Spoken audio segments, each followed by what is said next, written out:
15 நிமிஷத்துல திண்டுக்கல் பிரியாணி செஞ்சிருவோமா?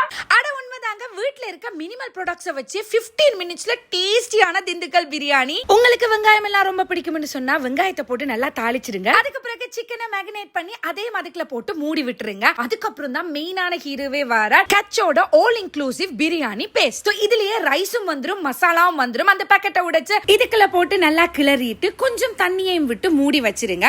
அதுக்கப்புறம் அதோட குடுக்குற அந்த ரைஸை நல்லா கழுவி இதோட சேர்த்து வச்சுட்டு அதையும் சேர்த்து மூடி வச்சிட்டீங்கன்னு சொன்னா ஜஸ்ட் 15 மினிட்ஸ்ல நல்ல வாசத்தோட கமகமாண்டு திண்டுக்கல் பிரியாணி வீட்லயே நீங்க சமைச்சிடலாம். அட்டகாசமான பிளேவர்ஸோட சூப்பராகவே இருந்தது.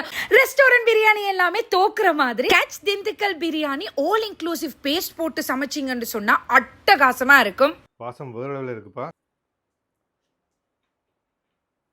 ஆஹா, வீட்டை செஞ்ச மாதிரியே தெரியல, செம்மையா இருக்கு. ஓகே, சாப்பிட்றேன். ஓகே, கடை சாப்பாடு கூட தோத்துரும், வேற லெவல்.